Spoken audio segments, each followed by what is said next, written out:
Allez, bonjour à tous, j'espère que vous allez bien. On va faire une analyse de Bitensor, Tao. C'est un projet qui est très intéressant. Ces derniers jours, ces dernières semaines, je me suis un peu intéressé à ce qui tourne autour de l'intelligence artificielle, des IA, parce que c'est un peu ce qui me manquait à mon portefeuille long terme. Je sais qu'il y en a pas mal qui me l'ont rappelé quand j'avais présenté mon portefeuille dans l'une des vidéos que j'avais tourné il y a peut-être 1 ou 2 mois. Il y en a beaucoup qui m'ont dit il te manque une crypto IA, et je sais que c'est un narratif, j'avais très peu analysé parce que j'avais pas spécialement le temps, je m'étais pas penché dessus, et quand je commence à analyser des projets, ça me prend énormément de temps. Je vais pas juste regarder une vidéo YouTube de 5 minutes, je vais pas juste regarder lire 2 3 lignes sur CoinMarketCap ou autre. En général, je vais faire comme une analyse un peu plus poussée. Et voilà, c'est ce que j'ai fait un peu les dernières semaines où je me suis quand même renseigné sur quelques projets. Et pour moi, Bitensor, c'est un peu celui qui sort du lot comme projet. Alors, quand je rentre sur une crypto, ça va dépendre si je veux investir sur du long terme, où là je vais faire une combinaison de tout simplement le fonda, ok, très important, la token mix, très très important, souvent sous-estimé, mais limite plus important que le fonda, et ensuite l'analyse technique. C'est vraiment les 3 points que je vais surveiller pour rentrer et me dire ok, ce projet-là, je le vois dans mon portefeuille long terme et je le vois détenir sur des mois voire des années. Ok, ça c'est la première partie, et rien ne m'empêche d'un autre côté d'avoir un portefeuille plutôt analyse technique, ok, plutôt spéculatif, où je peux rentrer également sur du long terme, c'est-à-dire rentrer sur une chart weekly, mais j'ai aucune conviction sur le fonda, sur la token mix, et je me dis ok, je rentre juste d'un point de vue spéculatif parce que il y a moyen de faire de l'argent. Et il y en a beaucoup qui rentrent dans cette catégorie-là, ok, il y en a très peu qui rentrent dans cette catégorie-là, parce que je suis strict et je veux un fonda qui me convient, je veux une token mix qui me convient, et une analyse technique qui me convient également, et c'est assez rare. Tao rentre dans ces conditions. C'est pas tous les jours que j'ai un projet qui rentre dans ces conditions, mais alors c'est pas un projet où je vais rentrer 30% de mon portefeuille long terme là-dessus, hein. Voilà, c'est pas un projet qui va être en équivalence avec des BTC, des Ether, des Atomes ou autres, absolument pas, mais c'est un projet qui mérite sa place selon moi dans un portefeuille long terme. Alors, je suis pas rentré dans les détails, mais en gros, Tao, on est dans l'analyse, l'intelligence artificielle. Son but, ça va être d'encourager les IA à collaborer ensemble. Voilà, actuellement, chacune des intelligences artificielles qui sont créées, ils sont seuls dans leur côté. C'est un peu comme les blockchains. On a BTC qui est seul dans son coin, Ether qui est seul dans son coin. Il n'y a pas de communication, il n'y a pas d'interopérabilité entre ça. Et le but de Bitensor, ça va être tout simplement d'avoir une sorte de d'évolution collaborative entre ces intelligences artificielles, parce que chaque intelligence artificielle, ça demande énormément de ressources, énormément de données, ok, que ce soit le stockage, etc. Et ce qui est dommage, c'est que les intelligences artificielles n'apprennent pas l'une des autres, d'accord? C'est-à-dire qu'ils ont chacune leur spécialité, leur spécificité. Il y en a, c'est des doublons, d'autres IA, bon, ça c'est pas le plus important, mais ce qui serait bien savoir, ça serait tout simplement avoir des intelligences artificielles qui communiquent entre elles, qui apprennent de ce que les autres ont appris, et c'est une sorte d'évolution collaborative, c'est un peu une sorte d'interopérabilité des IA. Voilà globalement Bitensor ce qu'il propose. Ok, donc ça c'est pour la partie fonda, sans rentrer plus en détail. Maintenant, d'un point de vue token mix, la token mix est excellente. La token mix est vraiment bien, c'est le genre de token mix que j'aime bien et qu'on retrouve très rarement sur les projets qui se créent récemment. C'est ce qu'on va appeler une token mix équitable. Alors, de toute façon, la token mix est similaire au BTC. On a une offre max de 21 millions, ok. On a des halvings. Alors, la différence, c'est qu'on est sur du proof of stake, pas sur du proof of work, mais la différence, enfin, c'est exactement la même chose. On a 21 millions, on a des jetons qui sont générés chaque minute, ok.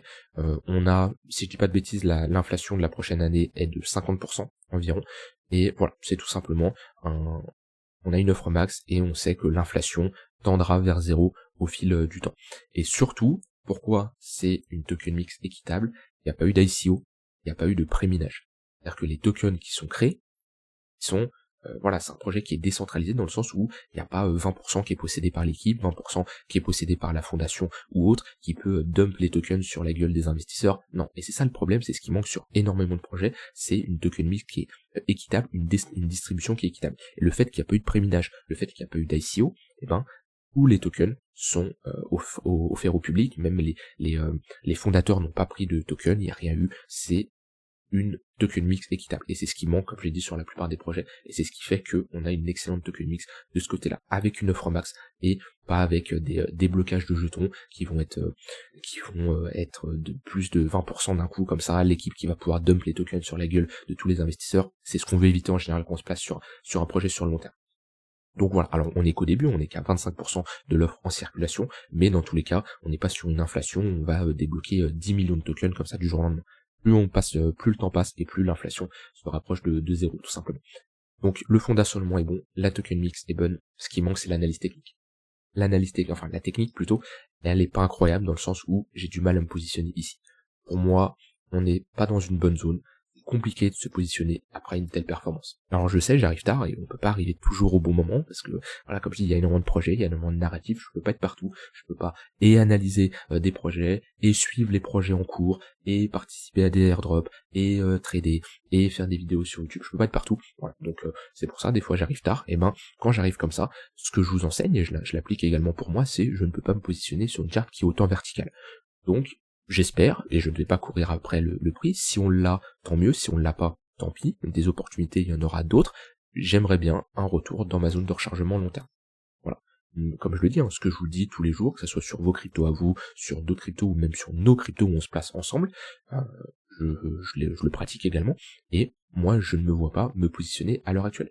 On est beaucoup trop haut, on a fait une trop grosse performance, et sachant que, en général, les projets que je place dans mon wallet long terme, ont une zone d'invalidation à 0$, c'est-à-dire que j'estime, hein, le risque est calculé bien sûr en fonction de ça, je me dis ok, quand je rentre sur Ether, quand je rentre sur BTC, ma zone d'invalidation c'est les 0$, d'accord, et je vais plus avoir une zone d'invalidation qui va être temporelle plutôt que sur un niveau de prix, ok. Et là, techniquement, si je rentre là, et j'ai un stop loss au niveau des 0$, alors, est-ce qu'on peut aller chercher les 1000$ pendant un cycle aussi? C'est tout à fait possible, hein. On a juste à faire un x3, ok, c'est une target tout à fait réalisable, vu qu'on a un market cap de 2 milliards. Est-ce que atteindre un market cap de 6 milliards est réalisable? Oui, c'est tout à fait réalisable. Est-ce que ça vaut un risque de 2 pour 1 pour une aussi grosse performance? Absolument pas, et je préférerais avoir un retour dans ma zone de rechargement longue pour me positionner. C'est comme ça que je vois les choses. Il y en a qui vont rentrer en position et qui vont accepter de se prendre maintenant un drawdown de moins 78, moins 75, moins 60%. Moi, personnellement, je préfère attendre. Si j'ai pas l'opportunité qui se présente, tant pis, je ne rentrerai pas, et peut-être que je rentrerai plus tard. Ça se trouve, on va refaire une nouvelle vague haussière pour poser un bottom beaucoup plus tard dans cette zone-là. Voilà, j'en ai aucune idée. Moi, comme je l'ai dit, j'estime que le fonds est intéressant. J'estime que la tokenomics est intéressante. Ok.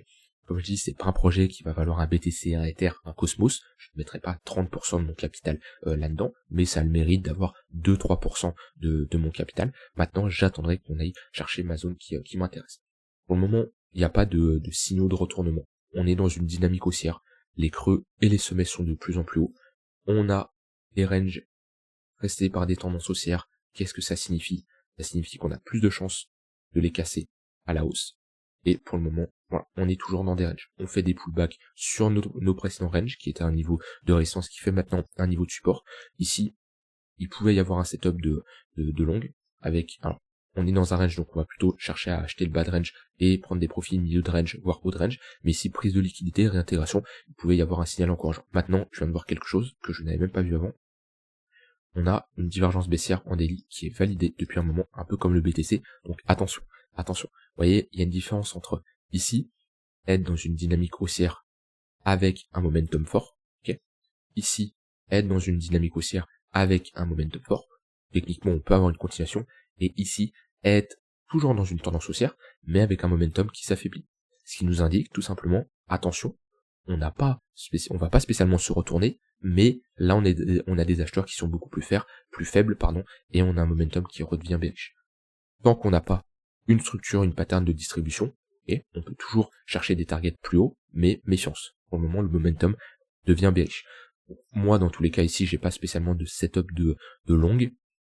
En vrai, j'aurais pu avoir un setup ici, mais je n'étais pas devant les écrans. Maintenant, voilà, comme je dis, ce qui m'intéresse le plus ça va être mon pullback en weekly. Est-ce qu'on va l'avoir? Enfin, mon retracement, est-ce qu'on va l'avoir ou pas? Voilà, je voulais juste vous partager ça. En aucun cas c'est un conseil en investissement. Comme je vous l'ai dit, hein, je vous ai toujours parlé en général des cryptos que je possédais, des positions que j'avais, hein, qui soient bien sûr gagnantes ou perdantes. Bon là, mon wallet long terme, j'ai toutes mes positions qui sont en positif. Voilà, tout ce que je possède. Bon, de toute façon, je vous ai déjà fait une présentation avec même mes prix d'entrée moyens, mais je suis en positif partout, si je dis pas de bêtises. Ouais, je suis en positif partout. Donc ça c'est le timing, c'est tout simplement patienter pour bien rentrer, pour rentrer au bon moment, et c'est pour ça que je ne veux pas me positionner là-dessus. Et comme BTC, je ne me suis pas positionné quand on était à 68 000 $, absolument pas. J'ai attendu, j'ai patienté, on est revenu chercher des zones qui m'intéressaient, et je suis rentré tout simplement en plusieurs fois. Voilà, c'est pareil pour Ether, Atom, etc. Et je ne ferai pas la même erreur sur Tao. Donc voilà, si j'ai mon pullback, tant mieux. Si je l'ai pas, j'aurai peut-être une opportunité plus tard, ou tout simplement je ne me positionnerai jamais sur ce projet-là. C'est pas grave, on peut pas être partout, on peut pas être sur tout, et des opportunités on peut les rater. Le but c'est d'avoir quand même un portefeuille qui est logique, qui a une source logique, qui me convient, et c'est pas parce que je ne vais pas me positionner sur Tao que je vais le regretter. Bon, enfin, peut-être je le regrettera, moi, je peux pas le savoir, mais voilà, j'attendrai qu'on vienne chercher ce niveau-là. Et si on n'y va pas, tant pis. Voilà, je voulais vous partager ça, je voulais vous donner mon avis. N'hésitez pas à vous me partager, vous, votre avis. Je pense qu'il y en a qui sont beaucoup plus calés que moi sur les projets autour de l'intelligence artificielle. Comme je dis, ça fait que quelques jours que je me renseigne dessus, et pour moi, c'est le projet qui sort du lot qui est le plus intéressant. C'est pas le seul projet dans l'intelligence artificielle, mais c'est celui qui, comme je l'ai dit, en combinant l'analyse fondamentale, la token mix et l'analyse technique. Alors, bien que l'analyse technique c'est un peu trop tard, mais on a quand même une bonne pattern d'accumulation qui est validée ici avec une bonne pattern de retournement. C'est vraiment intéressant, ce qui nous manque c'est un retracement. Voilà, je vous souhaite une très bonne fin de journée. Dites-moi vous ce que vous en pensez, on se retrouve demain pour une prochaine vidéo. Bye bye.